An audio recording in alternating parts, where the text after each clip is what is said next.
Transformers Rise of the Beast devait relancer la saga Transformers après un arrêt immédiat de Michael Bay à la fin du 5e opus. La saga s'était relancée avec un petit spin-off sur le personnage de Bumblebee, puis on nous a annoncé qu'un nouveau film sur les Transformers arriverait et qu'il allait en gros reboot un peu la saga de Michael Bay pour en faire un tout nouvel univers. Alors est-ce que le pari est tenu? Est-ce que le nouvel univers des Transformers va être tripant à suivre? C'est ce que nous allons voir.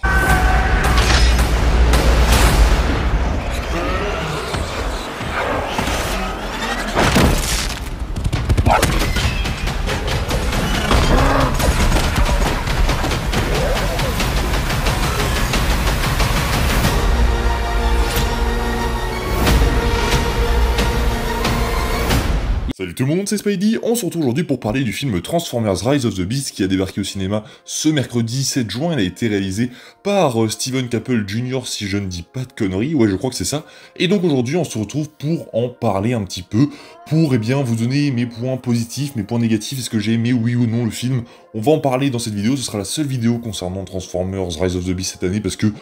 voilà, c'est un univers que j'aime bien, je peux pas me considérer comme fan, parce que voilà, j'ai vu tous les films, j'ai regardé la série animée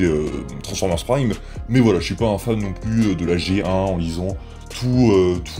ce qu'il faut lire à propos du lore Transformers. Je suis pas non plus un fan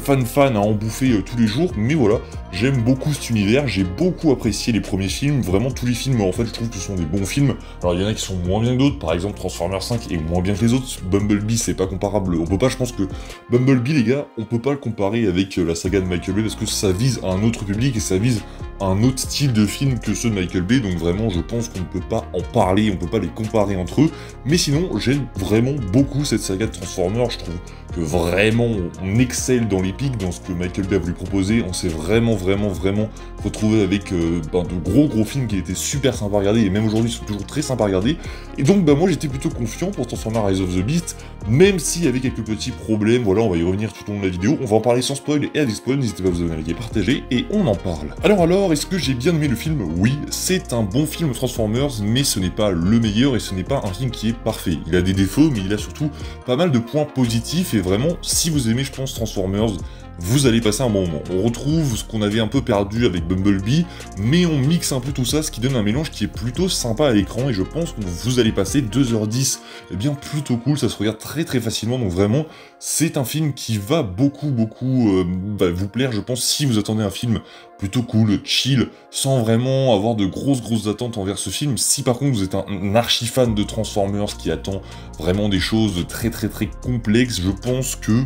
va y avoir beaucoup de points sur lesquels vous allez un peu titiller, sur lesquels vous allez un peu grincer les dents, parce que oui, il y a pas mal de défauts concernant le film. On va revenir tout d'abord sur les points positifs, puis après sur les points négatifs, mais au global, c'est ce que je voulais vous dire au début, c'est un bon film. Commençons avec les points positifs de ce film, tout simplement, ce sont les humains. Vous le savez, on a deux nouveaux humains qui sont introduits en tant que personnages principaux dans ce nouveau volet de Transformers, c'est Noah et Elena. Ce sont donc Noah est joué par Anthony Ramos, Elena je sais plus du tout, j'ai même pas regardé donc c'est pas très grave, mais du coup on a Noah et Elena qui, eh bien, sont de bons personnages qui, contrairement à certains, même si je sais que Sam Witwicky servait aussi beaucoup, mais là ils vont vraiment servir à l'intrigue, ils vont servir à aider les Transformers, et vraiment je pense que sans eux, l'intrigue ne peut pas avancer à certains moments, donc c'est vraiment cool qu'ils aient pris un gros parti pris concernant les humains, concernant en tout cas ces deux humains, pour que les Transformers puissent avancer, pour que les Autobots puissent avancer, et même on va aller beaucoup plus loin dans ce délire de intégrer l'humain aux côtés des Autobots, vous allez voir, je vais pas vous en dire plus, mais allez voir le film, on en parlera en partie spoiler, mais je pense que vous savez de quoi je parle. J'ai beaucoup aimé également Scourge, qui est un très bon méchant avec, bien notamment, c'est bien de le souligner, parce que j'ai été voir le film en VF, on parlera de la VF un peu plus tard, mais il a une très bonne VF, c'est Jérémy Covillo, je crois. Il me semble que c'est ça, oui, il me semble que c'est vraiment lui, c'est la VF donc de Doctor Strange, de Venom, de Bane, et d'ailleurs on va retrouver vraiment ce grain de voix qu'avait Bane dans The Dark Knight Rises, et c'est également la VF de Bowser, donc vraiment cette année je pense que c'est son année côté VF, mais là il fait une super voix pour Scourge, bien dark, bien comme il faut, et j'ai beaucoup aimé l'entendre. Sinon, en tant que méchant, Scourge est un très bon méchant, même s'il a quelques petits défauts, on y reviendra, mais il a un look très cool, et il a un rôle au sein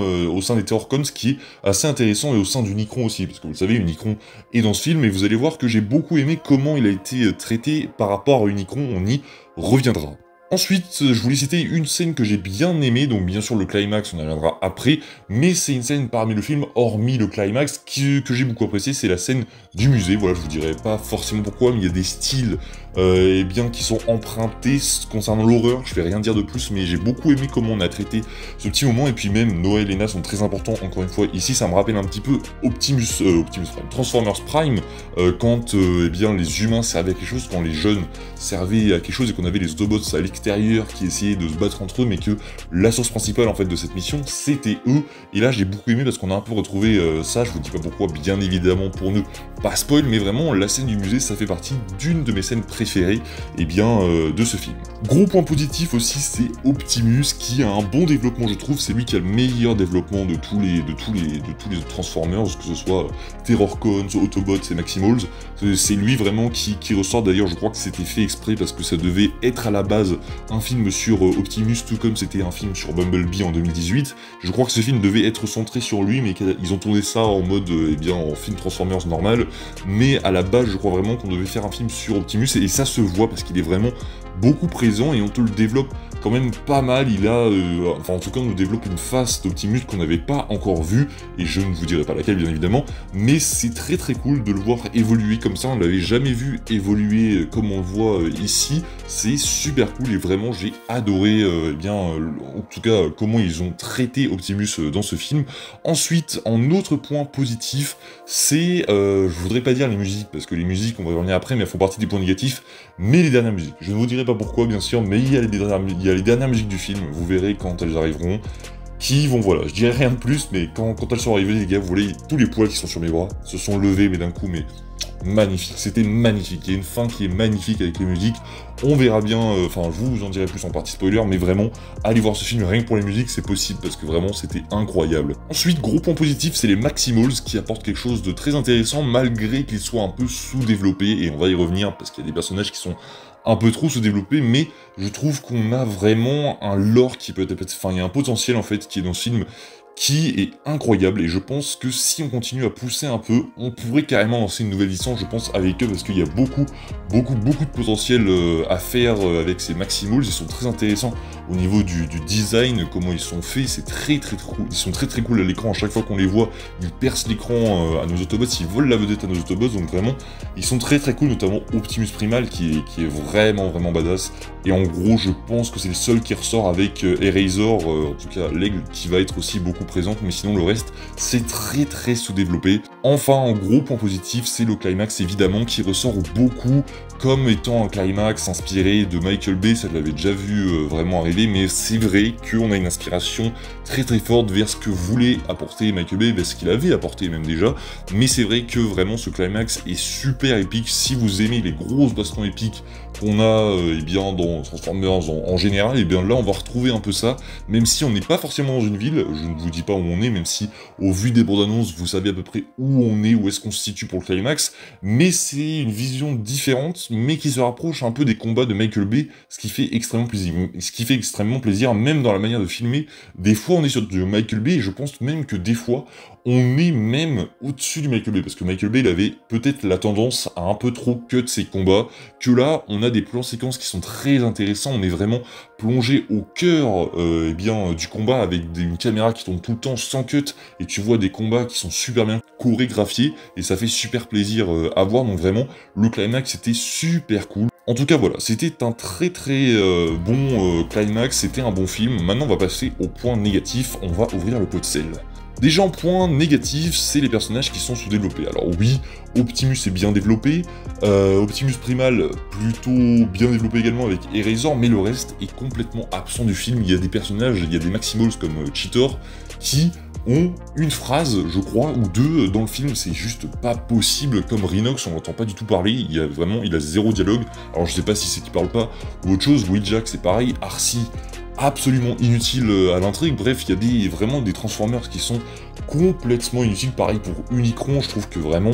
on va pas assez loin dans le délire à nous montrer que c'est un mangeur de planète quand même, on nous montre la planète donc des Maximals, d'ailleurs on n'a même pas le nom, on a la planète des Maximals qui se fait engloutir au début, mais on n'a pas vraiment ce sentiment de puissance qu'il a, enfin bref, on aurait peut-être aimé avoir allez quoi, 20 minutes de plus pour développer nos personnages, parce que le film fait 2h10, donc vraiment, un petit 2h30, je pense que ça n'aurait pas été de refus, et c'est vrai que certains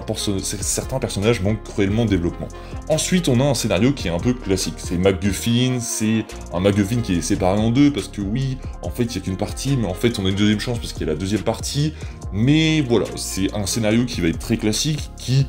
va nous déranger, non, mais c'est vrai que qui arrive dans le film est assez prévisible et on le sent venir à des kilomètres, ce qui est un peu dommage pour l'expérience, mais bon, ça ne fait pas non plus de ce Transformers Rise of the Beast un mauvais film. Ensuite, il y a un personnage, je dirais pas son nom parce que sinon je vais spoil, qui est quasiment pas présent dans le film alors qu'on nous montre quand même pas mal dans les bandes annonces, et ça j'ai trouvé ça mais tellement dommage. On nous a vendu quelque chose concernant un personnage qui ne sera pas là, je dirais pas son nom et ceux qui ont vu le film vous le savez, mais il y a un personnage qui n'est pas du tout présent dans le film alors qu'il était censé être là et on nous avait vendu le truc comme étant un film Transformers avec un tel, mais lui aussi était présent et il devait faire partie de l'intrigue, et il n'a pas été présent du tout. Alors est-ce que c'était prévu ou pas? On y reviendra parce que je pense que je connais la raison de l'absence de ce personnage, en tout cas l'absence, la semi-absence, parce qu'il est quand même dans le film, mais il est complètement inutile, il est complètement absent pendant les 1h45 du film sur 2h10, donc vraiment, je pense que j'ai trouvé la raison, mais on y reviendra en partie spoiler, parce que j'ai vraiment été déçu par ce personnage, et je vous dirai pas le nom, allez voir le film, et on se retrouve en partie spoiler. Sinon, pour finir sur le sans spoil, on a le design d'Optimus que je déteste concernant quand il n'a pas le masque. Quand il n'a pas son masque, je trouve ça horrible. Il a une tête, une bouche qui est horrible, un nez qui est horrible. Quand il a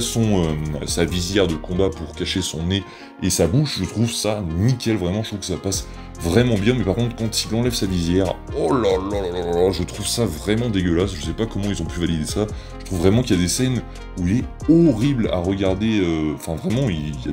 a une tête qui n'est pas normale en fait, c'est ça, hein. Je sais pas s'il y a que moi que ça a dérangé, mais personnellement, j'ai pas trop kiffé ce moment, enfin ces moments-là où on le voit sans le masque, ces moments où il parle en fait, où je trouve vraiment dégueulasse. On parle même pas de CGI, hein, parce que CGI est bonne dans le film, mais on parle juste de design qui a été mal fait en fait, parce que je le trouve vraiment pas ouf. Enfin, pour terminer, on va parler, sans spoil, de la VF, qui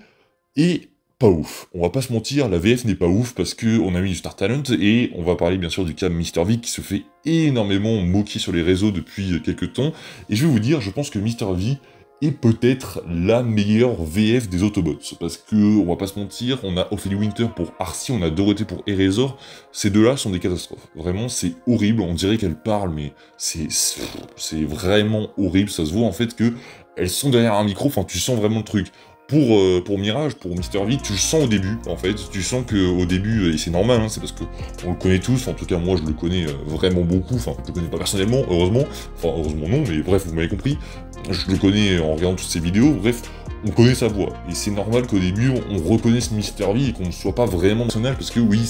c'est normal en fait, c'est naturel qu'au début on soit plus dans le Mr. V que dans le Mirage, mais je trouve qu'au fur et à mesure qu'on avance dans le film, à la fin, on fait plus trop de discernement, et je trouve que vraiment, il passe plutôt pas mal en Mirage, et que c'est peut-être lui qui s'en sort le mieux, même y compris pour les vrais comédiens de doublage qui sont présents dans ce film, à part Jérémy Covillo qui lui est vraiment le best. À part ça, Bumblebee, c'est pas, enfin il a pas de voix, Arcee c'est horrible, Wheeljack,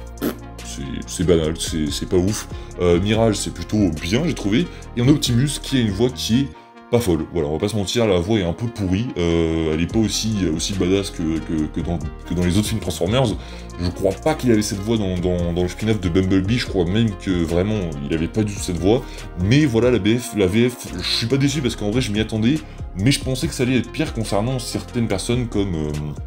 Mr. V par exemple. Je pensais vraiment qu'il allait faire n'importe quoi, que ça allait être horrible. Au final, pas du tout, parce que ça colle vraiment au personnage, et je trouve qu'il a fait un bon boulot, et c'est lui qui s'en sort le mieux dans le film, avec Jérémy Covillo qui lui excelle toujours dans ce qu'il fait, mais vraiment, pour moi, les gros points négatifs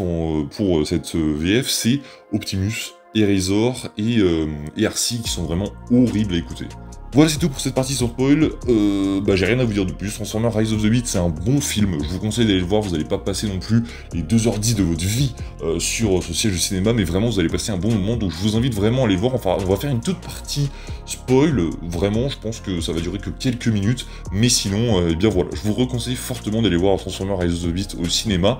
Et c'est parti, on spoil. Bon, dans cette partie spoil, on va revenir sur deux choses. C'est Bumblebee qui est vraiment sous-exploité, et je pense qu'ils ont fait ça clairement parce que, il a eu son spin-off. Et je pense que ça s'explique pour ça, c'est que Bumblebee, il a eu son spin-off, et que, maintenant, on voulait te montrer de nouveaux personnages. C'est pour ça que, selon moi, on l'a un peu puni d'avoir eu son spin-off, et on l'a fait un peu dégager sur le côté pour laisser plus de place aux autres Transformers qui n'avaient pas encore été développés. Mais voilà, j'ai trouvé ça vraiment dommage, parce que tu le sens arriver à des kilomètres, mais... En fait, vu que t'as vu les bandes annonces, t'es obligé d'avoir vu, de savoir que Bumblebee n'est pas mort, qu'il va revenir, donc ça gâche toute la surprise. Après, voilà, est-ce que c'était très grave? Non, même si vraiment, je suis vraiment déçu de ce qu'ils ont fait par rapport à Bumblebee, et j'aurais bien aimé qu'il soit vraiment présent dans le film, parce qu'à chaque fois qu'il est là, en fait, c'est trop cool, parce que c'est Bumblebee, tout le monde l'adore, et j'ai vraiment trouvé ça dommage, donc voilà pour cette partie spoil. Et aussi je voulais revenir sur l'armure de Noah. Ça c'est non, voilà, ça tu fais plus jamais, ça on fait plus. C'est à rayer de la liste parce que je pense que voilà, on n'est pas dans Iron Man, enfin je sais pas, c'est ultra chelou. Comment déjà c'est possible qu'il fasse ça? D'ailleurs Mirage, comment c'est possible qu'il se transforme en plusieurs véhicules? Ça, faudra m'expliquer sans les scanner, bien évidemment, parce que ça, normalement, c'est pas possible, enfin, si je dis pas de conneries. Et le fait qu'il puisse, comme ça, donner son corps à Noah, enfin, donner son corps, c'est même pas possible, en fait, parce qu'il doit rester des bouts sur le côté, même si ça a l'air de disparaître comme ça. En un clin d'œil, en fait, Mirage devient Noah. Ouais, bon, ça c'était vraiment le truc où j'ai regardé à peu près tout le monde dans la salle, et tout le monde était en mode... Oula, alors ça non, fallait pas le faire, en fait. Fallait pas le faire, bon, c'est pas non plus dramatique, mais voilà. On va s'arrêter là pour cette critique, j'espère que la vidéo vous a plu, n'hésitez pas à vous abonner, liker, partager. Je vous conseille du coup bien d'aller voir Transformers Rise of the Beast au cinéma, c'est un bon film. Je vous dis à la prochaine, c'est Spidey, prenez soin de vous, salut tout le monde.